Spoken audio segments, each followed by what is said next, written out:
ang mga kwento ng pag-ibig, kwento ng buhay at kwento ng pag-asa dito sa Barangay Love Stories. Love Stories.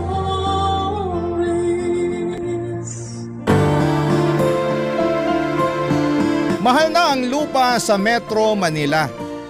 Kaya nagsulputan na ang mga kondominium bilang alternatibong tirahan.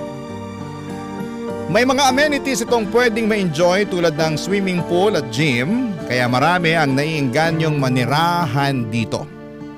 Kahit pa nga mag-condo sharing. Ikaw, kabarangay, naranasan mo na bang tumira sa isang condo?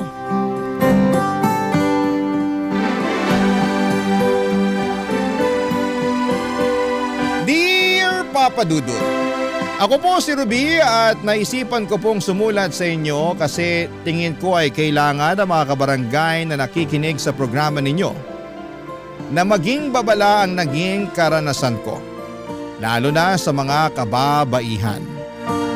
May pagkakamali po akong nagawa sa buhay na pinagsisisihan ko at gusto kong hindi ito maulit sa ibang tao, Papa Dudut. Meron po akong boyfriend si Harold, matagal na po kaming mag-on at nakapag-decide po kami na mag-live-in, lalo na at pareho namang kaming may trabaho sa call center. Pareho kaming agent na dalawa, Papa Dudut, pero magkaiba lang kami ng kumpanya. Nagkikita lamang kami pagkatapos ng shift namin. Naghahanap kami ng mga murang paupahan sa QC na malapit lang sa pinagtatrabahuhan namin. Kaso'y sobrang mahal ng mga renta. Parang hindi kaya talaga sa budget pero may nakita kaming condo sharing. Sabi namin sa isa't isa na eto ay pwede naming tignan. Kinontak namin yung nag-post at pinuntahan ang condo unit. Maganda ang unit, malinis at tiyak na magkakaroon kami ng peace of mind para makapagpahinga pagkatapos ng work. Yon ang nasa utak namin ni Harold. May 2 room ang condo, ang isang room ay may umuupa rin na isang pamilya. At magiging common area namin ang sala, kusina at banyo. Sa tingin namin ay hindi naman kami magkakaproblema sa ganitong klase ng setup. Nasa pakikisalamuha lang naman yan. Ang concern namin ay makatipid kami sa renta. At secured pa ang mga gamit namin dahil walang magnanakaw tulad ng nangyari sa akin noong tumira ako sa isang boarding house, Papa Dudut. Nakakamura ka nga pero mapapamura ka rin kapag ninakawan ka na. Sabi ni Harold sa akin na kaya namin ang buhay live-in basta't magtulungan lamang para sa future. Baka makabili na talaga kami ng unit namin o makapagpatayo sa probinsya ng bahay namin at doon na kami titira. Hindi na kami mamamasukan. Magne-negosyo na lamang kami. Masarap pa rin mamuhay sa probinsya dahil sariwang hangin at makakabili ka pa ng fresh na gulay at pati isda kapag malapit lang sa dagat tulad sa probinsya namin sa Zambales. Pero maganda na rin ang nakahanap kami ng condo sharing. Dito kami bubuo ng magandang memory bilang partner. Sabi namin sa isa't isa na dapat naming patibayin ang aming pagmamahalan at sana'y darating ang araw na magpapakasal na rin kami para legit na ang pagiging mag-asawa namin. Hindi ko makakalimutan ang araw noon na nakilala namin ang magiging kakondo share namin sa unit. Walang iba kundi si Jake, Papa Dudut.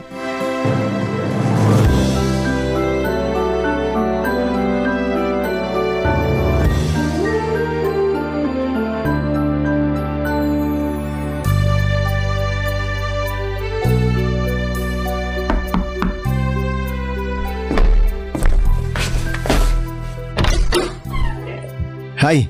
Hello! Kayo siguro sina Ruby at Harold? Oo, kami nga. Ikaw si… Jake. Ako si Jake. Pasok kayo. Salamat. Maganda tong unit, mayaman yung may-ari. Napaayos niya. Ako nga pala makakasama nyo dito. Sinabihan ako ng may-ari na darating kayo ngayon. Nung nag-viewing kayo nitong unit, wala ako nun. Nasa school ako. May program kasi yung anak ko nun. Ay, welcome nga pala sa inyo. Kumuha kayo nitong cookies. Gusto nyo ba ng kape o juice? Ang bait mo naman, may pa-cookies pa. Salamat ha, nag-abala ka pa. Wala yun, maliit na bagay. Sabi ko nga mas okay na magkakilala na tayo agad para walang ilangan. Sana maging magkasundo tayong tatlo. Sana nga. Kabado pa nga kami kanina kasi hindi namin alam kung anong klaseng housemate ang makakasama namin. Pero mukhang mabait ka naman. Nako, mabait talaga ako. Pagtulog. Biro lang. Taga saan probinsya pala kayo? Zambales. Kayo po? Sa South ako, Albay. Ang layo nyo pala. Oo, medyo. Pero dito na ako napadpad. Masaya kami kasi mabait ang makaka-condo share namin. Pero seryoso, gusto ko lang ng maayos na samahan dito. Yung tipong pamilya na rin ang turingan natin. Tama, ganun din ang hanap namin bro. Peaceful na tirahan. Tsaka makakatipid at makakaipon. Ang mahal kasi ng renta dito sa Manila. Oo, iba talaga dito sa Metro Manila. And speaking of pamilya, remind ko lang kayo ha. Yung anak kong si Liam, baka may araw na makulit yung bata kaya pagpasensyahan nyo na. Mabait naman yun pero alam nyo na, bata. Tahimik lang siya ngayon kasi naglalaro lang sa kwarto. Busy sa tablet niya. Ay, ganyan na ang mga bata ngayon. Natutuwa na sa tablet at cellphone. Pero kapag magkaanak tayo, gusto ko walang ganyan ha. Okay yan na patakaran bro. Yung kaso kasi ng anak ko, wala siyang kalaro. Kaya hinayaan ko na mag-tablet kasi nga dito kami sa condo nakatira. Yun lang bro. Nasaan nga palang asawa mo? Nasa Dubai, OFW. Nagtatrabaho sa hotel doon. Ako naman work from home kaya ako ang nag-aalaga kay Liam. Kaya pasensya na talaga kayo kung minsan maririnig niyo siyang kumakanta o sumisigaw habang naglalaro. Tulad nga ng sabi ko kanina, bata eh. Ayos lang yun. Mas mabuti na yung masaya ang bahay kaysa sobrang tahimik. Tama. At least may bata nakakagaan ng vibes. Salamat kinakabahan nga ako kasi baka maabala kayo. Pero kung may problema, sabihin nyo lang. Ganun din kami bro. Sabihin mo lang kung may sablay kami. Oo, halimbawa maingay kami. O may bisita, heads up ka namin. Maganda yan, maraming salamat. Ay, nga pala, mahilig ba kayo sa kape? May espresso machine ako sa kitchen. Gamitin nyo lang kung kailan nyo gusto. Ayos yan. Coffee is life bro. Totoo. Ay, same. Grabe, mukhang magka-vibes tayo dito. Yun talaga ang goal, yung magkaroon ng magandang vibes dito sa unit. By the way, may house rules din pala ako naisip. Pero mga simple lang, tulad ng schedule ng paglilinis, yung mga ganon. Walang problema sa amin yun. Mas okay nga yung may sistema para iwas gulo. Agree. Ayoko rin ng kalat, lalo na sa common area. Tsaka kung meron kayong special request, sabihan nyo lang ako. Ayoko na magkaroon tayo ng tampuhan dito. Thank you po. Wala yun. O siya, hindi ko na kayo aabalahin. Kung kailangan nyo ng tulong mag-ayos, nandito lang ako. Huwag kayong mahiyang katukin ako sa kwarto ko, ha? Tsaka gamitin nyo lang yung amenities dito, pool, gym, para hindi sayang. Salamat talaga Jake. Iba ka bro. Hindi kami sanay na ganito ka-welcoming ang housemate. Oo nga, buti na lang ikaw ang kasama namin. Pareho tayong swerte. Sige Jake, salamat ulit. Mag-aayos muna kami ng gamit sa room pero babalik kami dito mamaya para magkape. Simula nang lumipat kami sa kondo, ang dami kong natutunan tungkol sa independent living. Akala ko noon ay simple lamang basta may tirahan ay okay na. Pero hindi pala ganon kadali lalo na pagdating sa gastusin. Ang pinakaunang reality check, tubig, papadudot. Grabe. Sobrang mahal pala ng bayad dito. Yun pala hindi pa nakakonvert sa residential rate ang billing namin. Kaya pang commercial pa rin ang singil. Imagine mo yun halos doble ang binabayaran namin kesa sa normal na household. Kaya kahit gaano ko ka-enjoy ang maligo ng matagal ay kailangan ko nang mag-adjust. Konting banlaw, konting tipid. Bukod sa issue ng tubig ay may isa pa akong natutunang mahalagang bahagi ng condo life. Ang pakikisama sa ka-condo share. Si Jake na kasama namin sa unit ay parang resident advisor namin. Hindi siya masungit pero consistent ang paalala niya sa mga do's and don'ts. Minsan ay may papaisip ako na grabe si Jake sa mga pagre-remind. Pero naalala ko rin yung araw na naiwan ko palang nakabukas ang gripo sa kitchen at siyang nakapansin. Buti na lamang at naagapan, kung hindi baka lumobo palalo ang water bill namin. Kailangan naming makaipon ni Harold kasi gusto rin namin talagang makasal. Ang life sa condo ay parang mini version ng real world. May mga responsibilities, adjustments at pakikisama. Kailangan ng disiplina lalo na sa budget at utilities. Pero higit sa lahat mahalaga ang respeto at komunikasyon sa mga kasama mo. Sa huli, masarap din sa pakiramdam na natututo kang maging responsable habang may natatagpuan kang bagong pamilya sa ibang tahanan. Pero habang tumatagal ay may iba akong nararamdaman kay Jake. Parang chinachansingan na niya ako o sobrang feeling close niya lamang, pero nasa boundary na siya ng awkwardness, Papa Dudut.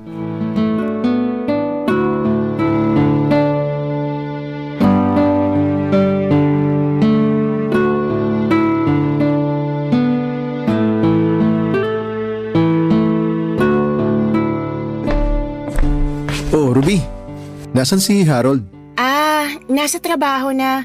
Night shift siya. Baliktad kami ng oras ng pasok. Good.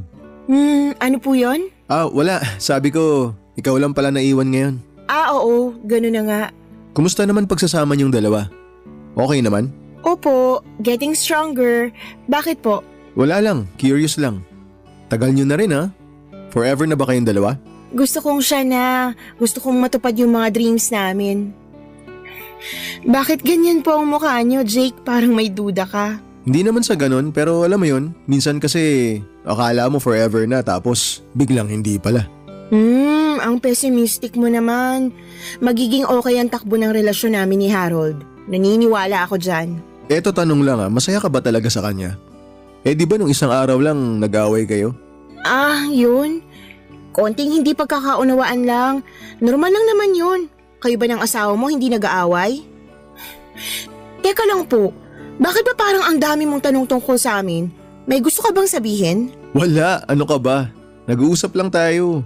Hindi ba pwedeng mag-usap ang magka-condo share? Ganito kasi yun. Minsan iniisip ko, paano kaya kung ibang choices yung ginawa natin? Paano kung hindi kayo ni Harold? Paano kaya kung single ako? What if? What if ano? Ayoko sa what if. Masaya na ako kay Harold. Excuse me, papasok na ako sa room namin. Ruby, sandali lang. Bitiwan niyo po ako, Jake. Wag. Teka lang naman.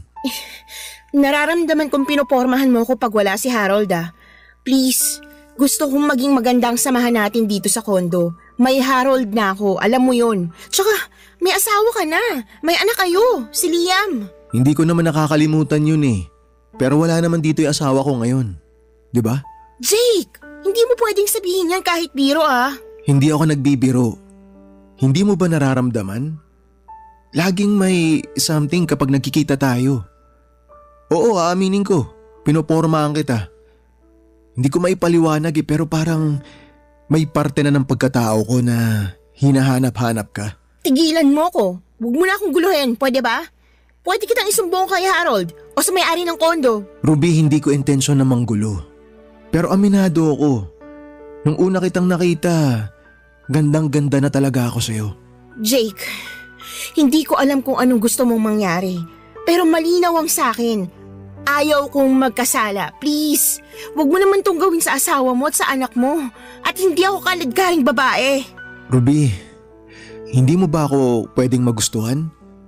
Ayaw mo ba yung itsura ko? Wala ba akong pag-asa sa'yo? Hindi na dapat natin pag-usapan to dahil wala. Hindi ka ba kinikilabutan sa mga sinasabi mo? Wala namang makakaalam kung hindi natin ipapaalam. Diba? Jake, I really feel awkward now. Pwede bang bitiwan mo ng kamay ko? Baka may magawa pa ako Sorry. Pero sabihan mo lang ako kung sakali. Tama na.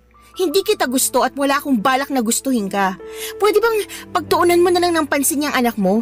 My gosh! Bakit ba kami lumipat dito kung meron palang tulad mo na mukhang manyakis? Ang sakit mo naman magsalita. Hindi naman ako ganun. Hindi ako manyakis, hindi kita minanyak.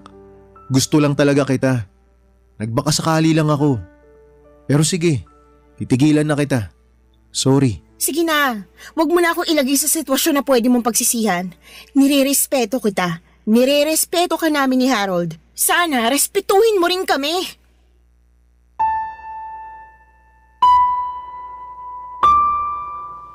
Akala ko ay hindi na uulitin ni Jake sa akin yon, Papa Dudut. Pero patuloy pa rin niya akong pinopormahan. Ang hirap kasi ng sitwasyon, kakondo share namin siya kaya hindi ko talaga maiwasang makasama siya palagi. At kapag wala si Harold ay napapansin ko na parang nag-aabang talaga siya ng pagkakataon na mas solo ako. May mga sandaling bigla na lamang lalapit si Jake sa akin, maglalambing at magbibitaw ng mga biro na parang may kahulugan. Ang awkward lalo na kapag tinitignan niya ako ng matagal at ngumingiti ng tipid. Yung tipong may ibig sabihin na hindi niya sinasabi. Ang mas mahirap pa ay hindi ko masabi-sabi kay Harold ang mga nangyayari. Natatakot akong magmukhang ako pa yung may mali o baka hindi maniwala si Harold at isipin niyang ako ang nagbibigay ng motibo. Kaya pinipili ko na lamang na manahimik kahit pa unti-unti na akong nababalisa. Saka mahirap ngang maghanap ng marerentahang maayos ang facility at medyo mura kasi nga sa condo share ay hati kami sa lahat. Pero habang tumatagal ay mas lalong nagiging mahirap pigilan si Jake. Hindi ko rin may kakaila, Papa Dudut, na nakakatukso si Jake.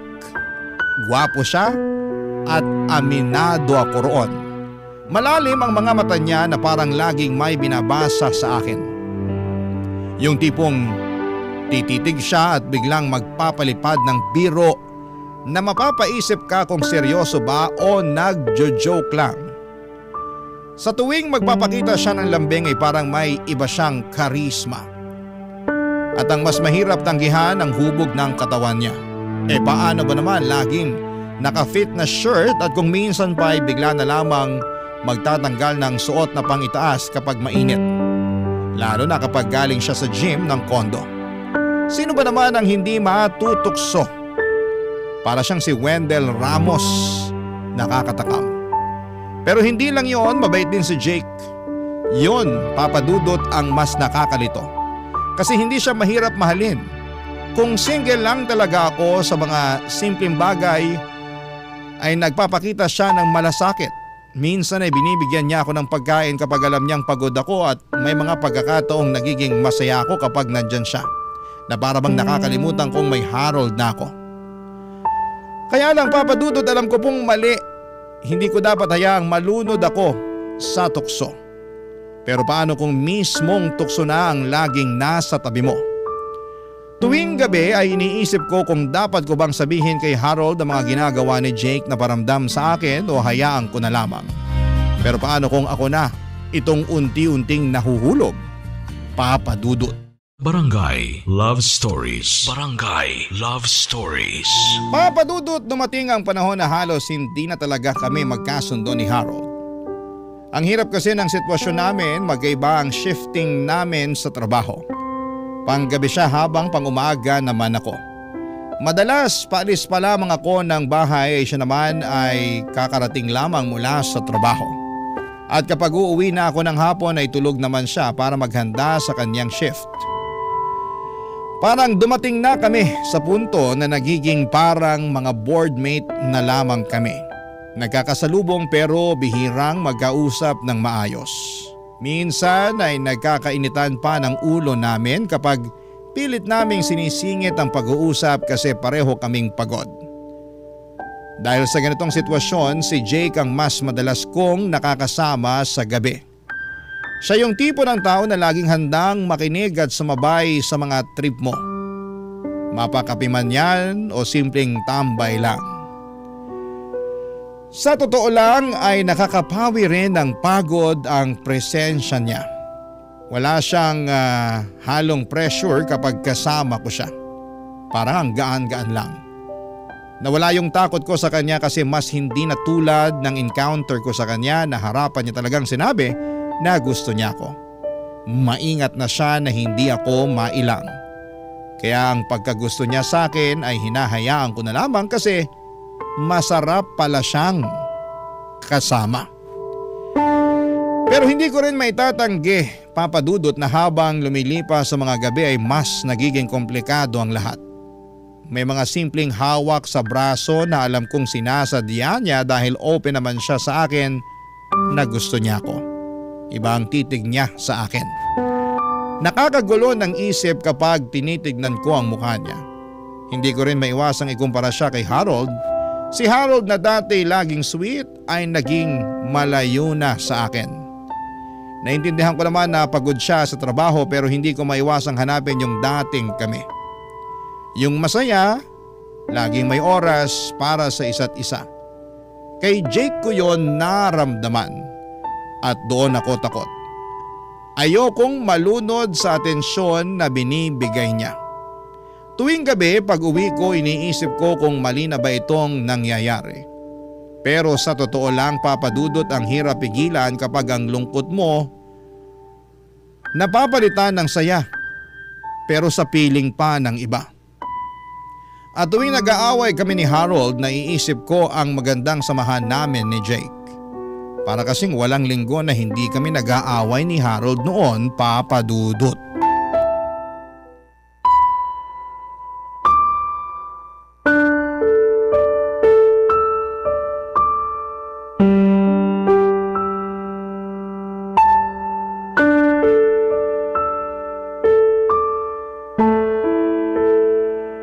Han, magkano na naman ang binigay mo sa nanay mo?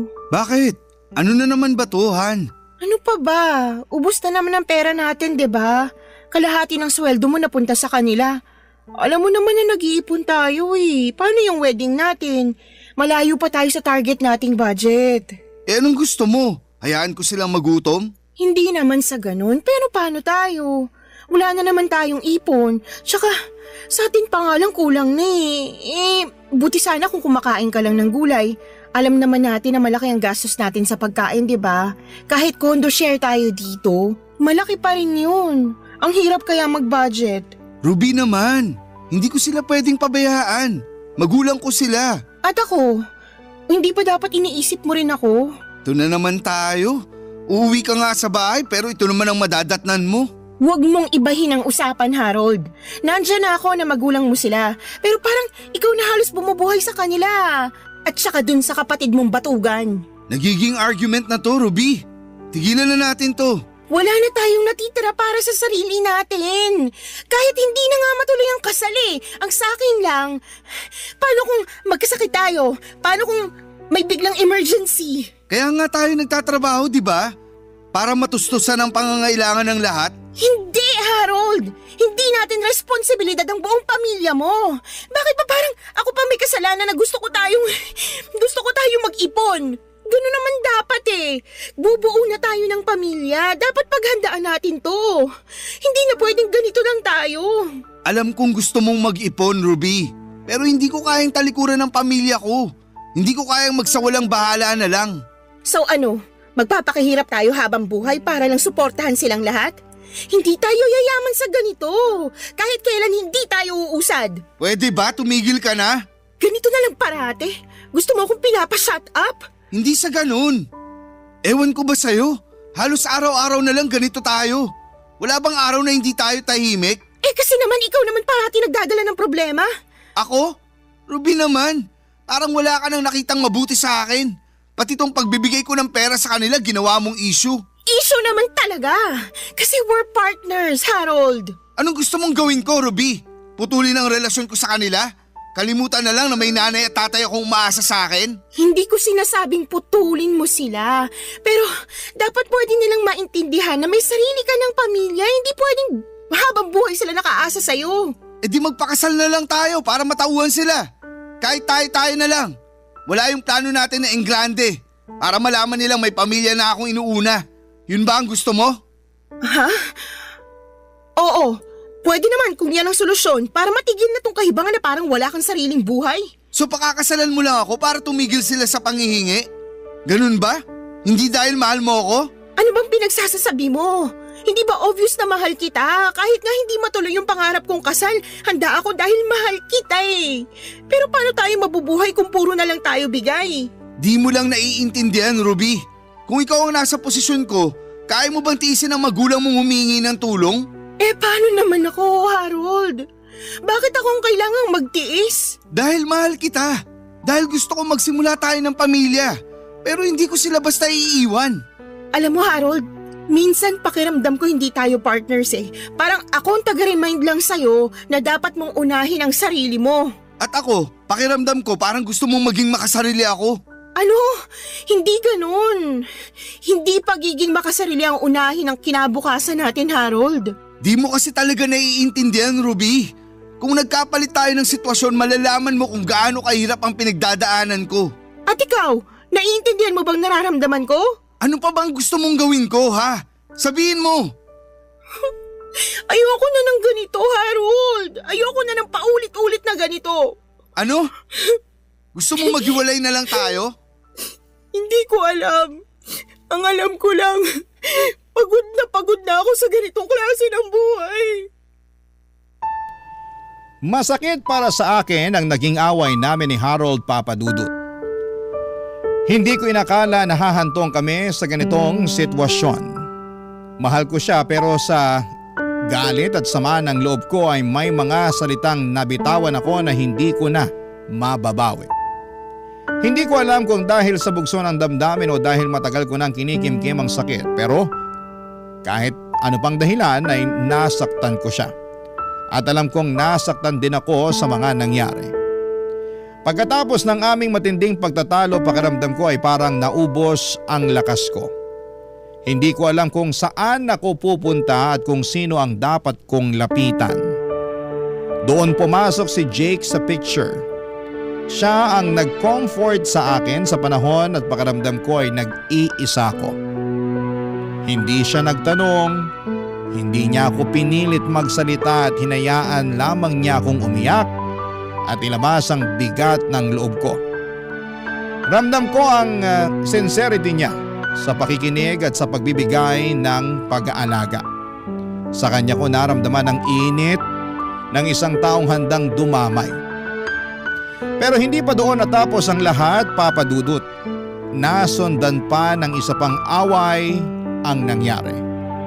Hindi ko inaasahan na magiging mas komplikado pa ang sitwasyon at hindi ko na kayang bigat ng damdamin ko kaya nagpa siya akong lumayo muna. Pakiramdam ko ay kailangan kong huminga at kailangan kong magpahinga mula sa lahat ng gulo. Doon nag-offer si Jake na doon na lamang muna ako sa kwarto niya magpalipas ng gabi.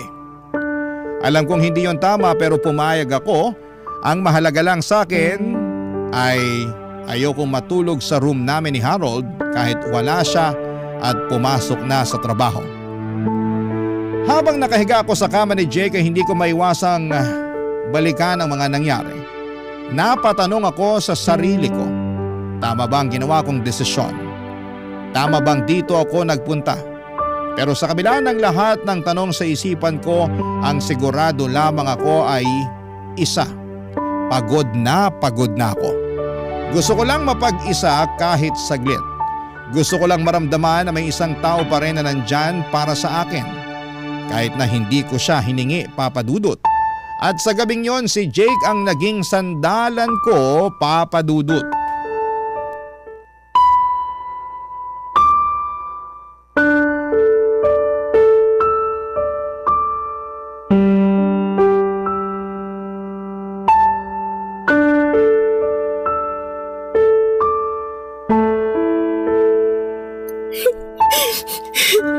Ruby, tahan na.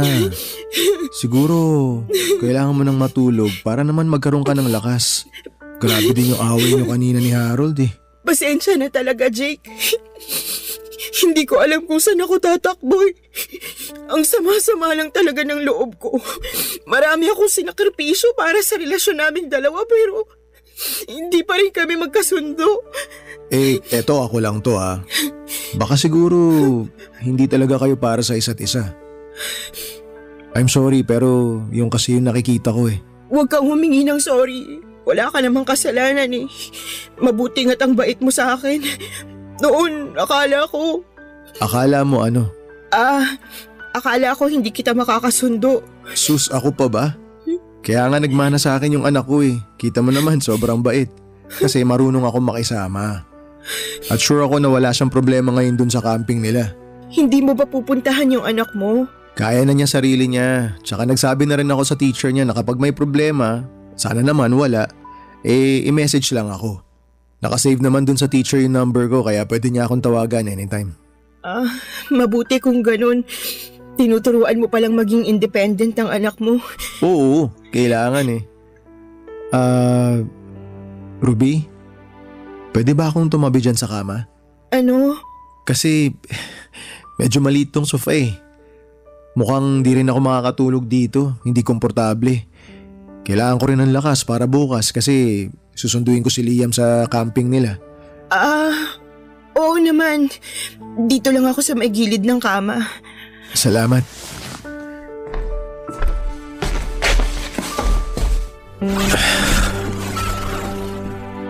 Naiilang ka pa rin ba sa akin? Alam mo, sobrang pangarap ko talaga to yung magkatabi tayo sa kama. Jake, siguro hahanap na lang ako ng hotel. Doon na muna ako. Bakit naman? Hindi mo kailangan umalis. Bakit mag-hotel ka pa? Okay ka naman dito. Wala namang ibang tao. Tayong dalawa lang. Tsaka, mas mabuti na to. May kausap ka. May katabi ka. Ayaw mo ba akong katabi? Pareho tayong may sabit. Pero nararamdaman mo rin naman yung nararamdaman ko. Di ba? Jake. Ano pa bang hindi mo maintindihan, Ruby? Gustong gusto kita. At tuwing nakikita kita, lagi kong naiisip na sana single na lang ako. Sana wala akong anak, sana wala akong asawa. Gustong gusto kitang ligawan. Alam mo ba pag nag-aaway kayo ni Harold, gusto kitang protektahan. Gusto kitang yakapin, gusto kong pawiin yung sakit na nararamdaman mo. Kasi ayoko nasasaktan ka. Jake, malito. Teka, Ruby, saan ka pupunta? Natatakot ako. Wala ka namang dapat ikatakot eh. Tulad nga ng sabi ko, gustong gusto kitang alagaan. Gustong gusto kitang protektahan. Tsaka alam ko, ramdam na ramdam ko na gusto mo rin ako. Sige nga, Ruby. Sabihin mo nga sa akin na hindi totoo yung nararamdaman ko. Tingnan mo ako sa mga mata. Sabihin mo na hindi mo ako gusto. Hindi to pwede. Ruby, hindi mo pa ba napapansin? Pinagtagpo tayong dalawa. Mahal na kita. Naguguluhan ako. Ruby, hindi mo ba ako narinig? Ang sabi ko, mahal kita. Alam mo, kung wala lang si Harold, pwede kitang mahalin eh. Hindi mo ako pwedeng mahalin kasi may Harold. Hindi pa naman kayo kasal eh. So ibig sabihin pinipigilan mo lang yung sarili mo. Pero ang totoo, mahal mo na talaga ako. Siguro. Anong siguro? Hindi ako naniniwala sa'yo. Yang nararamdaman mo wala nang pag-aalinlangan yan. Alam ko na sigurado ka na. Mahal na mahal kita, Ruby. Gusto kitang alagaan. Mahal din kita. Sabi ko na nga ba eh. Alam ko talaga na mahal mo na ako. Oo, mahal kita. Pwede ba kitang halikan, Ruby? Jake. Gustong gusto kitang maangkin ngayon, Ruby. Sige, angkinin mo na ako, Jake.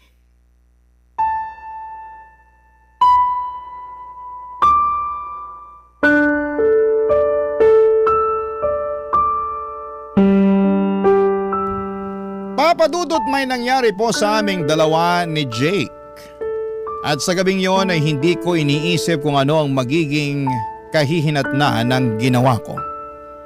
Para sa akin ay tama ang mga nangyari sa aming dalawa at kailangan ko ang init sa aking katawan at binigay yon ni Jake. Inangkin niya ako at binigay ko ng kusa ang aking pagkababae. Alam kong mali dahil may asawa nga si Jake pero ginawa ko pa rin. Buong magdamag kaming nagyakapan at pinagsaluhan ang init ng pag-ibig. Buong gabi akong nangangarap na sana'y si Jake na lamang at sana'y pareho kaming single, pero hindi. Hinayaan ko na magkasala ako, Papa Dudut, at pumayag akong isekreto ang aming relasyon na dalawa. Hindi po alam ni Harold na kapag wala siya sa condominium ay sinasalasihan na siya ni Jake. Si Jake na ang halos nagmamay-ari ng katawan ko at siya nagpapaligaya sa akin sa bawat araw. Papa Dudut, hindi ko na hinihingi kay Harold na makipaglabing-labing siya sa akin dahil napupuna naman ni Jake ang kakulangan na yon. Mas satisfied ako kay Jake dahil siguro sa matagal na hindi niya kasama ang kanyang asawa ay sa akin niya ibinubuhos ang buong lakas niya. Mahal ko na si Jake at nagiging bisyo na ang angkinin niya ang katawan ko. Sa condo sharing setup na ito ay hindi lang condo ang sinishare, pati na rin ang bawat isa. Dalawang lalaki ang minamahal ko sa loob ng iisang condo unit. Walang nakakaalam ng relasyon naming dalawa ni Jake kung hindi kami lamang dalawa at maingat kami sa aming mga galaw. Kasi ayaw po namin, Papa Dudut, na baka mahuli kami at masisira ang aming mga buhay. Para sa amin hanggat maaari itatago namin itong lihim na relasyon na meron kami. At sa tuwing may pagkakataon ay ginagawa naming dalawa ang magkasiping at lihim na nagmamahalan. Papa Dudut. Barangay Love Stories. Barangay Love Stories. Papa Dudut, ilang beses nangyari ang pag-iisa naming dalawa ni Jake sa kama. Ilang beses na kaming nagkasala. Alam kong mali, pero hindi ko napigilan ang sarili ko. Sa tuwing magkasama kami, hindi ko maiwasang magpadala sa tukso.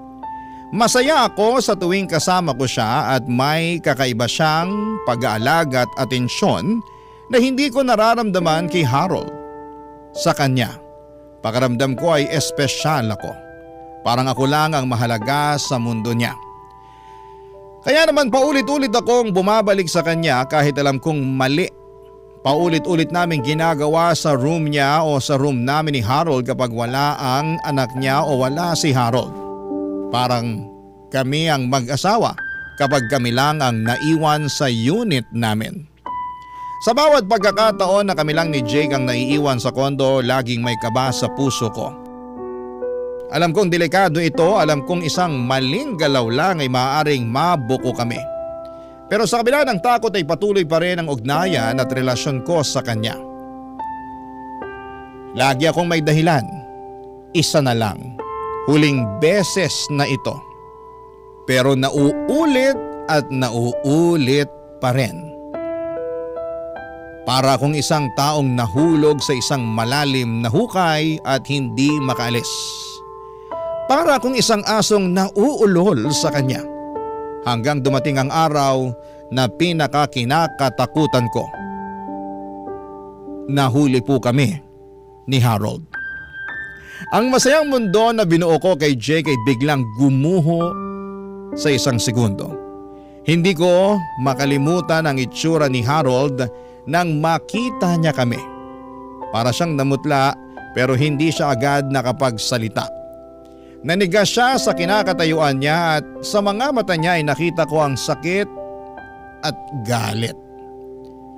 Parang hindi siya makapaniwala sa mga nakikita niya.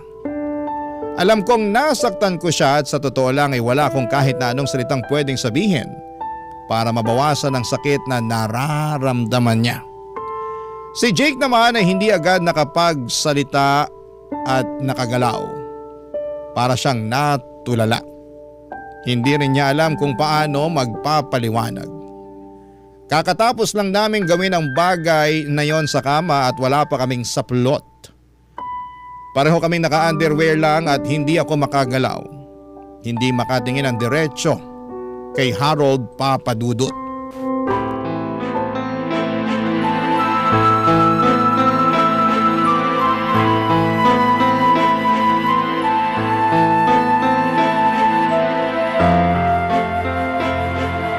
Sobrang saya ko talaga, Ruby, kapag ginagawa natin to. Ikaw talaga. Bilisan mo na lang, baka hinahanap ka na ni Liam. Hindi ako hinahanap nun. Basta hawak niya yung tablet niya, may sarili ng mundo yun. Halikan ko nga tong leg mo. Bango-bango. Nakikiliti ako. Ruby? Anong... Jake? Anong ginagawa niyo? Harold. Anong ibig sabihin nito? Harold, bro. Bali ano kasi... teka, Hayop huwag ka! mo tula. Kalma ka lang. Linawin niyo to! Pinagloloko niyo ako! Ayusin niyo nga ang pagsuot niyo ng mga damit niyo! Halatang nagpakamot ka sa lalaking to! Harold, please. Kalma ka lang, Harold. Makinig ka kasi kay Ruby. Hayop ka! Ang yabang mo! Pinagkatiwalaan kita! Yung pala sinasalisihan mo na ako? Ano ngayon? Tatanga-tanga ka kasi kaya ka nasasalisihan eh. Tama na. Jake, lumabas ka na lang. Please. Oo, lalabas na Bakit ako. mo siya pinapalabas? Harold, Ano huwag gusto kang na iiyak, magpatayan kayo? Iiyak na Isa sa inyo yan. mamatay o makulong? Harold, Bakit, Ruby? sorry. Ganun na lang? Sorry? Nagtiwala ako sa'yo. Minahal kita. Pero bakit ganito ang isinukli mo sa akin? Ginawa mo akong tanga. Ginawa niyo akong tanga. Napakatanga ko. I'm really sorry. Natukso lang ako. Ano? Natukso? Paano mo nagawa to sa akin? Harold, sorry. Hindi ko gustong masaktan ka. Hindi mo gustong masaktan ako? Ilang beses mo ako niloko, Ruby. Ilang beses kayo nagkita. Ilang beses mo siyang pinili. Ilang beses kayo nagsiping na dalawa. Ilang beses yung ginawa sa loob ng room natin. Yun na nga, kahit isang beses o araw-araw, isa lang ang tama rito. Pinagtaksilan mo ko. Mahal kita, Harold. Mahal? Huwag ka na magpatawa. Ruby, kung mahal mo ako, bakit mo ginawa to? Hindi ko alam. Hindi mo alam? Matapos mong ipaangkin yung sarili mo sa kanya, hindi mo alam? Ruby, lumandi ka sa iba. Ang landi mo. Hindi ka na nakontento sa akin? Parati ka kasing pagod. Anong klaseng katwiran yan? Nag-aanap tayo ng pera para may maipon tayo sa kasal. Para makabili tayo ng lupa at makapagpatayo ng bahay sa probinsya. Sinabi mo sana kung talagang kating-kating ka na para amutin ko. Tapos, hindi yung ganito. Hindi pwede ang baluktot mong katwiran. Harold. Tapusin na natin to. Ano? Tapos na ang relasyong to. Tapos na tayo, Ruby. Wala nang tayo. Harold, wag naman. Please. Ano pang silbi ng relasyon natin? Hindi na mabubura ang kahalayan nyo. Wala nang natira dito sa akin ni katiting pang respeto sa'yo. Wala na. Ay, wag naman. Hindi na mauulit to. Pangako. Hindi na ako tanga, Ruby. Mahal kita, Harold. Hindi kita kayang mawala. Alam mo, Ruby, hindi ko inakalang magagawa mo to sa akin. Binuhos ko ang lahat sa'yo. Pinangarap ko ang future natin. Pero anong ginawa mo? Patawad. Ang sorry, hindi nakakabura ng sakit. Anong ginagawa mo? Wala nang katuturang pang manatili dito. Aalis na ako. At baka makapatay pa ako ng tao. Magiging kriminal pa ako. Habang may natitira pa akong pagmamahal sa sarili ko, aalis na ako. Iiwan na kita. Huwag mo ko iwan, Harold, please. Gagawin ko lahat. Ipapakita ko sa'yo, mahal kita. Lumipat tayo sa ibang tirahan. Kahit anong gawin mo, hindi na mabubuo ulit ang tiwala ko sa'yo. Harold. Paalam, Ruby. Papa Dudut, hindi ko alam kung ano ang gagawin ko. Pakiramdam ko ay parang bumagsak ang mundo ko sa bigat ng kasalanang nagawa ko. Wala akong mapagsabihan, wala akong matakbuhan at hindi ko alam kung paano ako magsisimula ulit matapos ang lahat ng ito. Nagkasala ako kay Harold, mahal niya ako at alam kong hindi niya kailanman inisip na magagawa ko ito sa kanya. Pinagtaksilan ko siya. Sinaktan ko siya sa parang hindi niya kailanman inakala. Napaulit-ulit akong nagpagamit sa ibang lalaki. Napakasakit isipin na ako mismo ang sumira sa tiwala niya, ang bumitaw sa pangakong dapat ay ako mismo ang nag-iingat. At hindi lang si Harold ang nasaktan ko. pati na rin ang asawa ni Jake. Isang pamilyang buo ang nadungisan dahil sa akin. Kung talagang may respeto ako sa pagkatao ko ay hindi ko kinagat ang mga paramdam ni Jake. Hindi ko kinagat ang offer niya. Hindi ko kinagat ang mansanas ni Adan. Alam kong hindi ko maaaring gawing palusot ang nararamdaman ko ng mga panahong yon at hindi ko maaaring sabihin na nadala lamang ako o hindi ko sinasadya dahil ang totoo ay alam ko kung ano ang ginagawa ko. Alam ko pong mali, Papa Dudut, pero hinayaan kong lamunin ako ng tukso. Kaya hindi ko alam kung paano babawiin ang mga pagkakamaling ito. Hindi ko alam kung paano haharapin si Harold. Mas lalo kong kinakabahan sa maaring mangyari kung sakaling malaman ng asawa ni Jake ang tungkol sa amin. Siya ang tunay na biktima ng kasalanan ito at ang anak nila. At kahit na anong gawin ko ay hindi ko na mababawi ang mga nangyari. Gusto kong magtago, gusto kong burahin ang lahat ng ito pero hindi ko magawa. Hindi ko kayang takasan ang sarili kong konsensya. Umalis ako sa condo unit na yon at winakasan ko na ang ugnayan namin ni Jake at nilunok ko lahat para lamang kausapin si Harold. Dahil ayaw kong mawala siya sa buhay ko. At umaasa ako na tatanggapin niya ako kahit buntis ako at si Jake ang ama ng dinadala ko.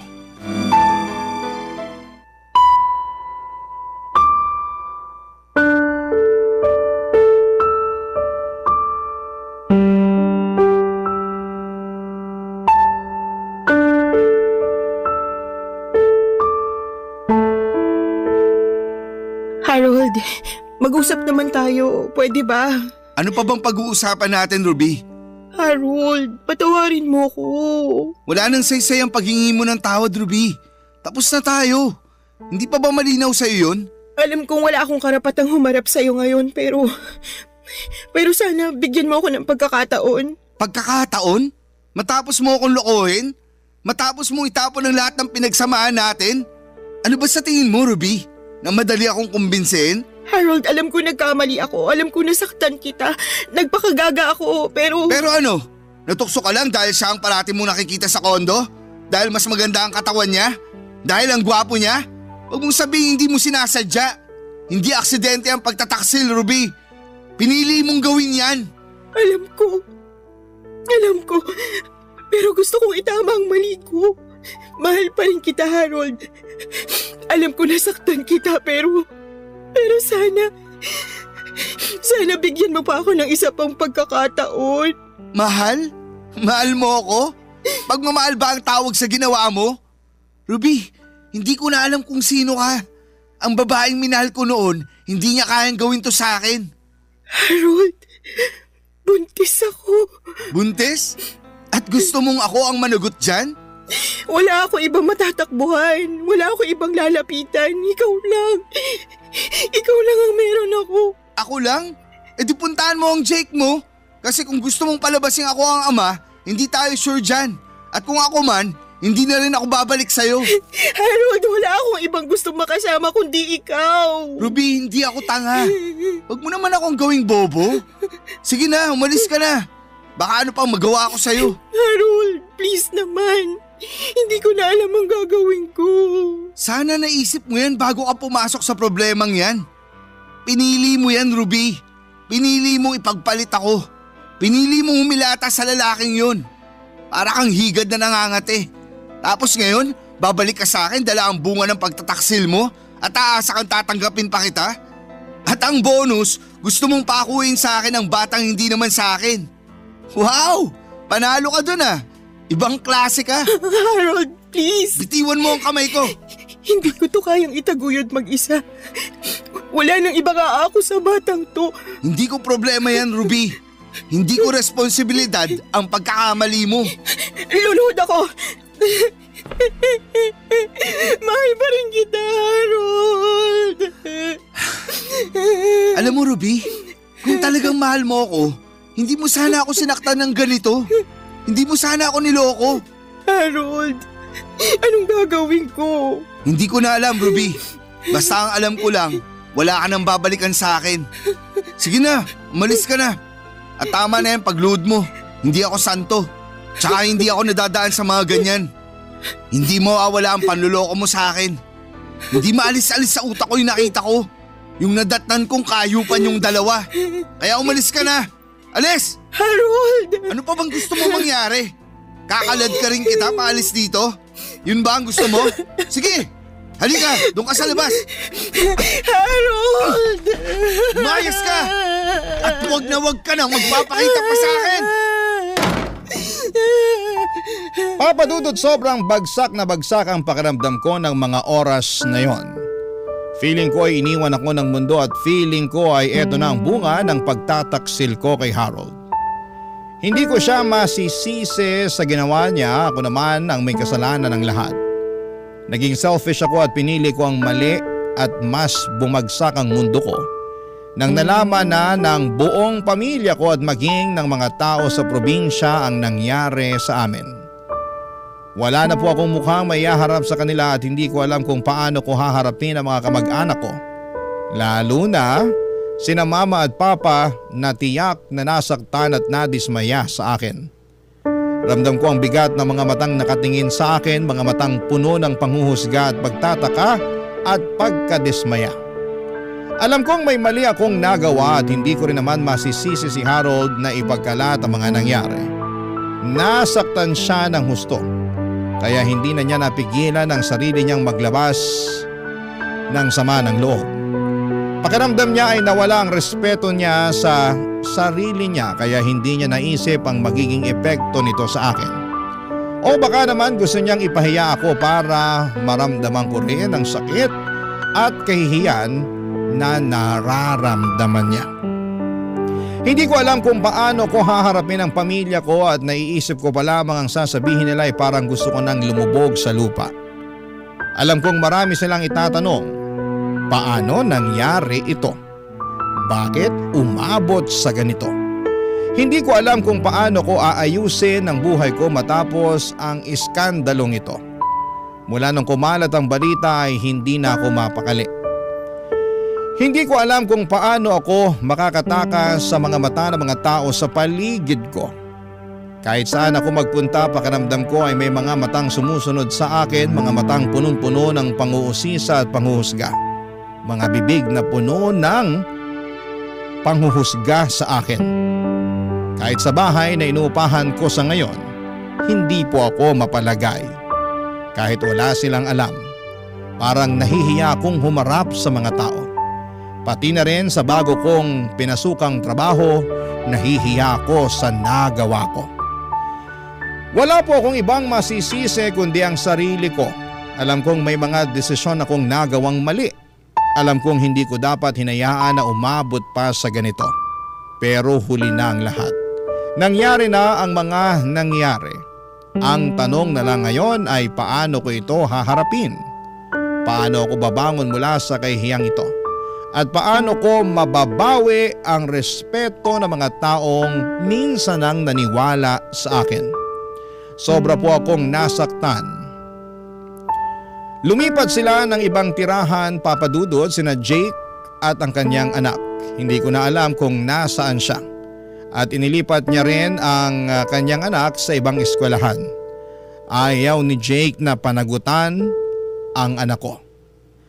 Sumulat ako sa inyo, Papa Dudut, dahil nang makita ko ang anak ko ay nasabi ko sa sarili ko na kailangan kong panindigan ang nagawa ko. Walang kasalanan ng bata at kailangan ko siyang mahalin kahit na ang tatay niya ay pinagsamantalahan lang ang kahinaan ko sa mga oras na kailangan ko ng lalaki sa tabi ko. Sana sa mga babae dyan ay mag-ingat kayo sa mga tulad ni Jake. At kung may Harold na kayo ay huwag na huwag kayong gumawa ng bagay na ikakasira ng inyong relasyon at baka mauwi sa sitwasyon na pagsisisihan ninyo habang buhay. Hanggang dito na lamang po, Papa Dudut, at maraming salamat po sa pagtampok ng aking buhay sa inyong programa. Ang inyong forever kapuso at kabarangay, Ruby. Barangay Love Stories. Barangay Love Stories.